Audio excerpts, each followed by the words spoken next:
every birthday, one of my rituals is to wake up early. So I woke up at 5 a.m. and did not sleep well last night. Just a few hours of sleep, I think. And I go to a coffee shop and I write down in my notes. I reflect on the year and write down my revelations. And I think this is something that everyone should do. The year goes by fast, and I think it's important to just take a beat and reflect. What have you learned about yourself, about life, about love? So here are my revelations at 51 years old. I can't even say that. I'm choking. I'm choking. Hey, this is why I don't live in Korea, because they count the 9 months you're in your mom's stomach. So I would be 52 in Korea. Fuck that. That's why I'm staying here in Los Angeles, even though the cost of living is ridiculous. All right, let's get through these. Okay, number one, I gotta stop making weird noises. And if you're listening to this on my podcast, I'm sorry about the grunts and the ums and all these weird noises. Sometimes they sound sexual, and I know it's very, very weird with me in your ear and uncomfortable, so I apologize. I'm finally okay with being a B-side.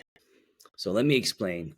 You know how on albums, Gen Z will have no idea what I'm talking about, but when we used to have records on the albums, there were sometimes it's called the B-side, right? It's the B-side of a single. So the single is the popular hit that makes the band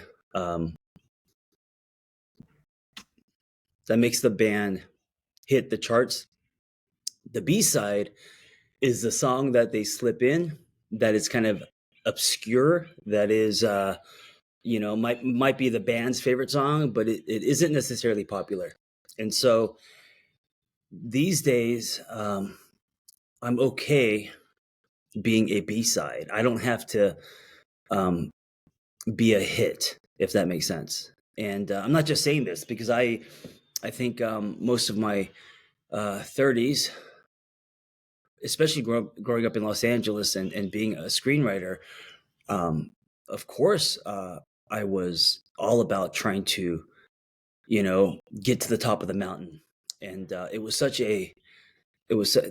there's two lizards in my driveway doing push-ups. I swear they're doing push-ups. I don't know what it means when lizards do this shit on the floor. I don't know if they're making eye contact with me, and I wonder if it's a way of posturing. But there are two lizards in front of me doing push-ups. This is hilarious.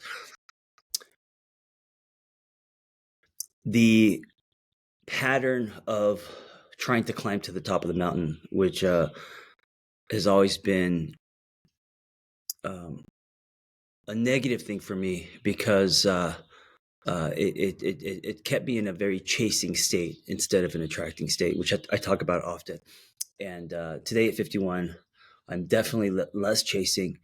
And part of it is that I'm okay being a B-side. So the other revelation, which goes with this, is I believe, and this helps me be okay with being a B-side instead of a hit, is that, hey, and real quick, I'm not like minimizing myself. I think the B-side is, I think that song is valuable because it's unique and rare and undiscovered, right?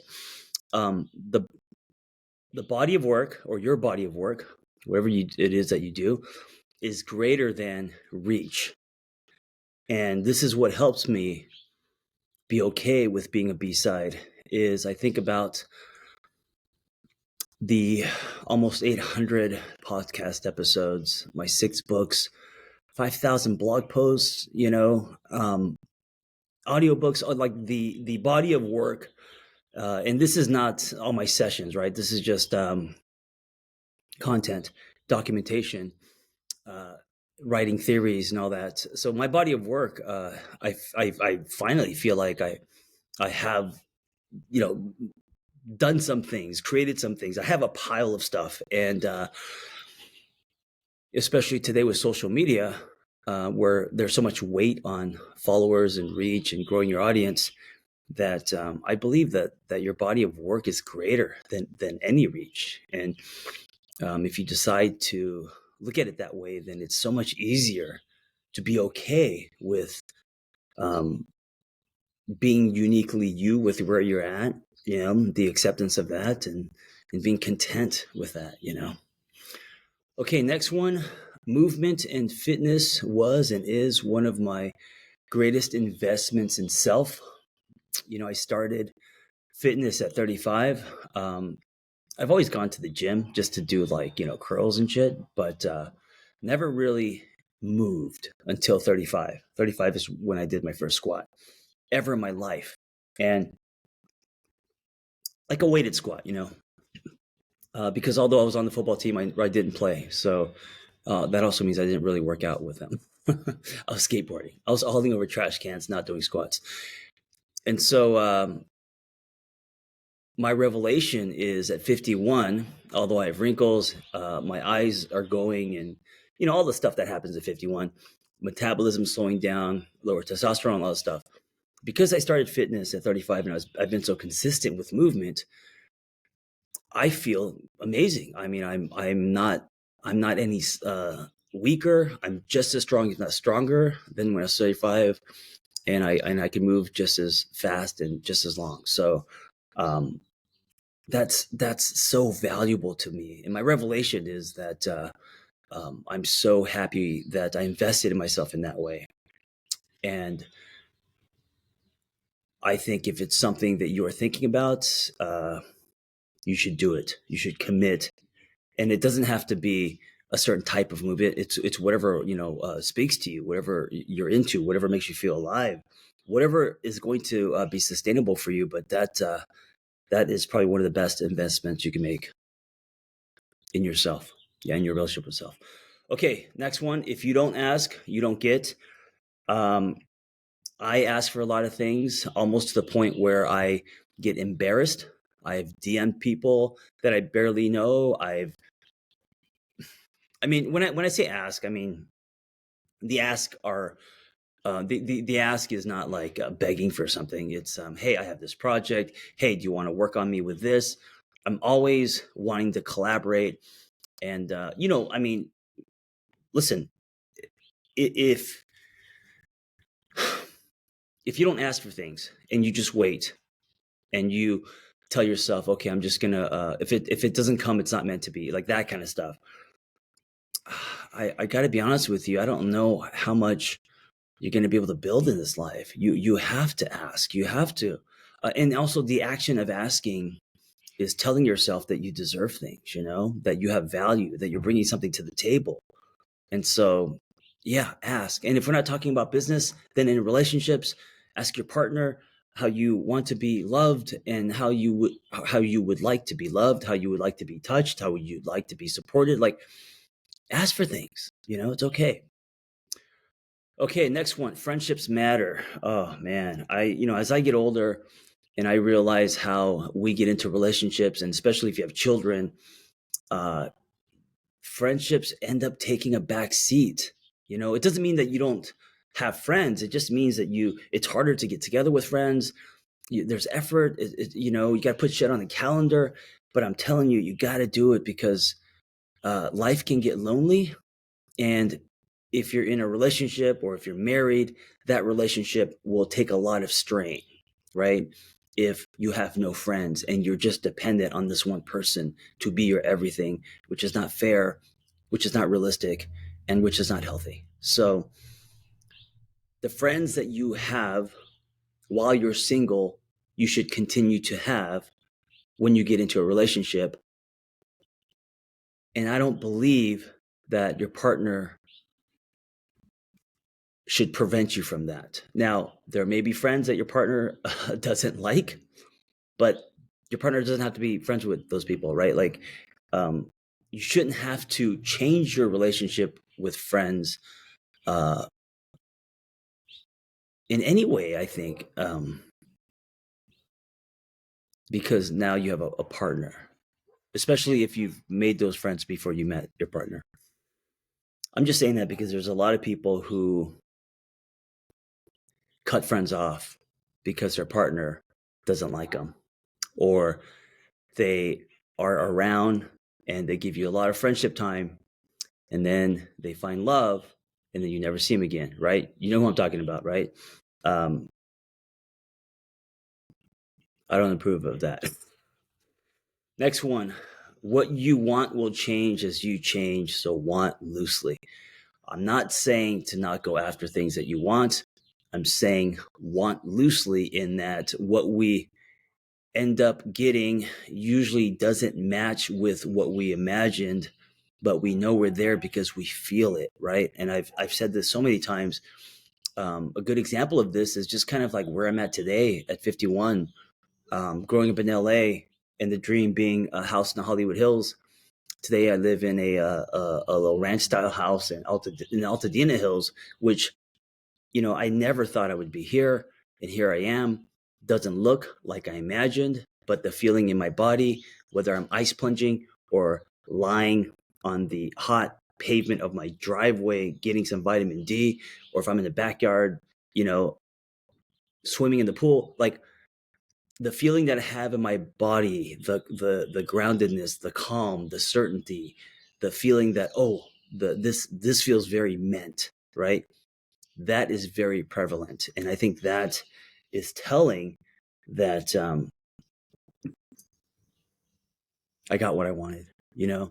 Now, if I just go by the vision, then this is very different. Although, like whether we're talking about the type of house, the location of the house, like it's not what I imagined, but this is why I say you got to want loosely, because even though it's not what I imagined, I'm very happy and content with where I landed in Los Angeles, if that makes sense. Okay, next one. This is very important. Our activation, what most people resist, run, and react from, and where we're activated the most is usually in our intimate relationship, um, is the greatest portal to growth and healing. At 51, I know this. I've been in many relationships. I've been married. I've had a lot of 3-year relationships. And I'm telling you, because I started off by reacting, defending, and running away from my activation. And now I realize that what comes up in any relationship, friendships included, family members, whoever, that is rich soil for growth, but only if you investigate it, only if you explore, only if you process, right? Where is this coming from?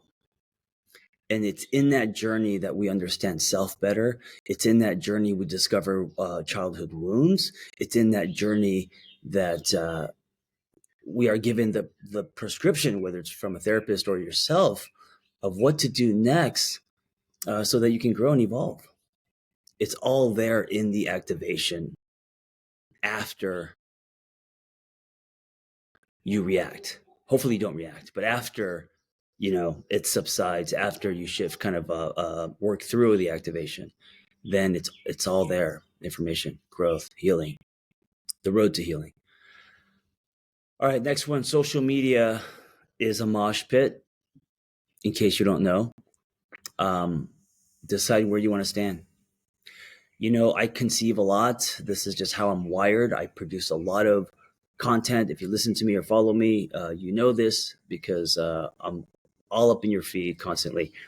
I do 3 podcast episodes a week, right? So I'm always pushing out content, but I don't, and I know a lot of people say you should, but I don't stand, or I don't dive into the comments much. That's the mosh pit.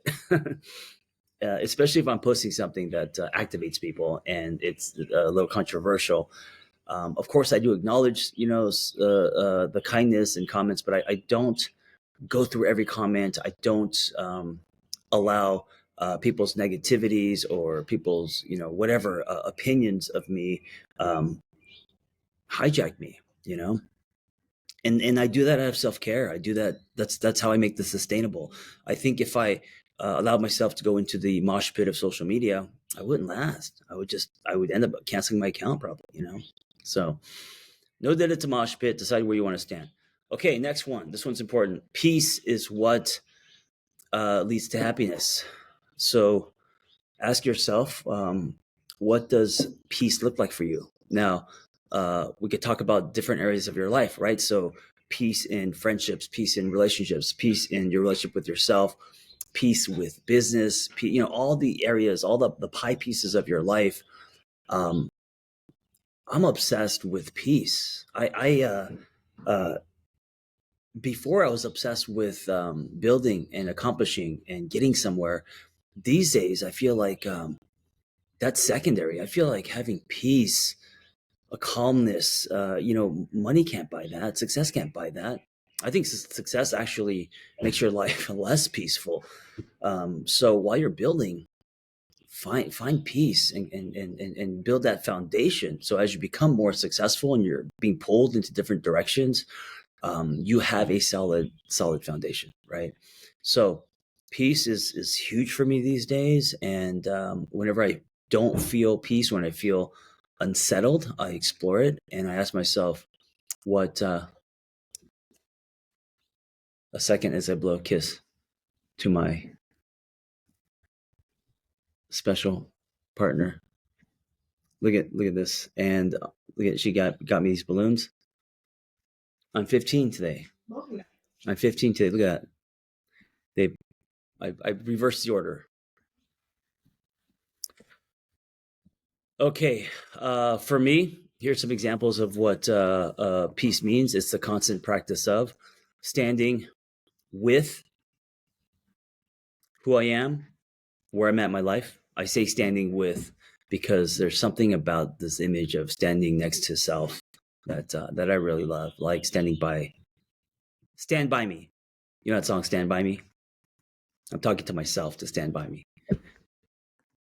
Acceptance of the people in my life, who they are, right? Not trying to change them. That's a lot of energy, wasted energy. Forgiveness, controlling my addictions, and my distorted thinking. For me, it's a lot of future tripping that I struggle with. And finally, not tying my worth to things, not tying my worth to things outside of self. That gives me peace. Also, giving myself daily space for movement, creativity, pleasure, work, and studies. I like the word studies for.